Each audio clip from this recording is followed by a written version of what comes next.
네, 이번 시간에는 넘파이의 여러 배열을 만들어 보도록 하겠습니다.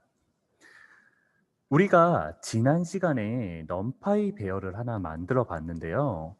넘파이 배열을 nArray라고 해서 nArray는 np, 우리가 넘파이를 np라고 저장을 했으니까 np.array에 1, 3, 5, 7, 9 이런 식으로 우리가 nArray에 저장을 했습니다.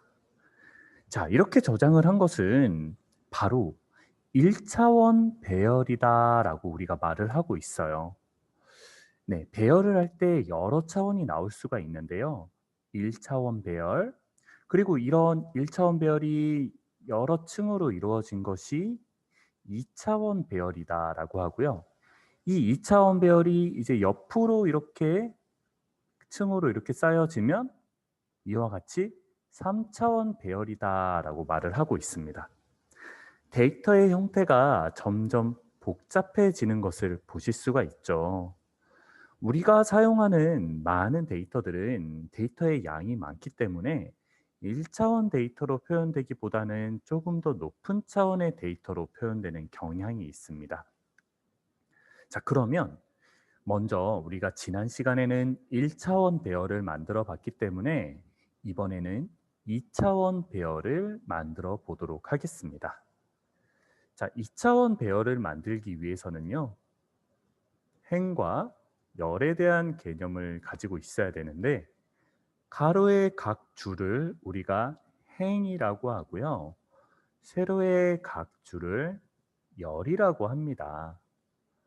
그러면 이것은 2개의 행과 5개의 열로 이루어진 2차원 배열이다라고 말을 할 수가 있는 거예요. 자, 그러면 우리가 2차원 배열을 만들기 위해서는 행에 따라서 구분을 지어주면 됩니다. 우리가 1차원 배열을 할 때는 여기에서 끝났죠. 13579에서. 자, 그런데 이 행 밑에 다른 행을 넣기 위해서는 이와 같이 대괄호 안에 다시 또 대괄호를 넣어서 첫 번째 행, 콤마, 두 번째 행에 있는 배열을 넣어주게 되면 이와 같이 2차원 배열이 만들어지게 됩니다. 자, 그럼 한번 넣어 볼게요. 자, 다시 코드 추가를 해서 네, 다시 darray에다가 자, 얘는 np, numpy를 사용하겠다는 거예요. numpy array에 자, 이렇게 하시면 여기에 지금 넣는 것이 1행의 내용입니다. 네, 그 다음에 콤마하고 다시 괄호를 여신 다음에 이제 두 번째 걸 넣어주는 거예요. 2, 4, 6, 8, 10. 네, 이렇게 넣어주면 끝납니다. 그럼 실행을 해볼까요? darray가 그러니까 뭔지 실행을 해보면 뭔가 타입에 에러가 있었네요. 코딩을 할 때. 네, 어떤 에러였나 하면 자, 여기에서 그죠, 뭐가 빠졌냐면 큰 대괄호가 하나 빠졌습니다. 큰 대괄호를 여기 하나 넣고 마지막에도 하나, 그러니까 전체를 하나로 묶어주고 그 안에서 하나씩 해야 되는데 그러지 않았어요. 자, 실행을 하면 자, 이런 식으로 자, 2개의 행과 5개의 열로 만들어진 넘파이 배열을 살펴볼 수가 있습니다. 자, 그러면 우리가 지난 시간에 이 shape이라는 명령어를 배웠어요. 자, 먼저 여기부터 볼게요. darray의 배열의 모습을 한번 살펴볼 텐데 darray shape을 누르면 자, 이와 같이 2,5라고 나옵니다. 네, 두 줄이고 세로가 가로가 두 줄이고 세로가 5줄이다 라는 것을 알려줘요. 하지만 우리가 1차원 배열이었을 때 어떤 식으로 나왔는지 기억하세요? 5, 이렇게만 나왔죠? 네, 이건 1차원 배열일 때는 이렇게 나옵니다. 5개의 원소가 있다 라는 식으로만 알려줘요. 자, 그러면 2차원 배열의 모습을 한번 살펴보도록 하겠습니다. 코드 추가를 해서요. 어레이의 shape를 한번 살펴볼게요. 자, 하면 2,5 두 줄에 가로로 두 줄, 세로로 5줄이 됩니다라는 것을 보여주고 있죠. 자, 이렇게 우리가 2차원 배열을 만들어 볼 수가 있습니다. 자, 이제 우리가 할 것은 무엇이냐면 이 배열의 형태를 한번 바꿔볼 거예요. 우리가 2,5 가로가 두 줄, 세로가 5줄인 것을 이 배열의 형태를 자유자재로 바꿀 수가 있어야 됩니다. 왜냐하면 우리가 이러한 데이터를 인공신경망에 넣을 때 어떤 식으로 넣는가가 상당히 중요한데요. 우리가 배열을 바꾸는 방법을 모른다면 거기서부터 막히기 시작해요. 그래서 인공지능을 위해서, 인공지능 코딩을 하기 위해서 배열을 바꾸는 것도 여러분 꼭 알고 넘어가야 합니다. 자, 행열을 한번 바꿔볼게요. 가로가 2, 세로가 5인 행열을 가로가 5, 세로가 2인 형태로 한번 바꾸겠다는 의미입니다. 자, 이때 사용하는 것이 여러분 이건 아주 중요해요. reshape이라는 명령어입니다.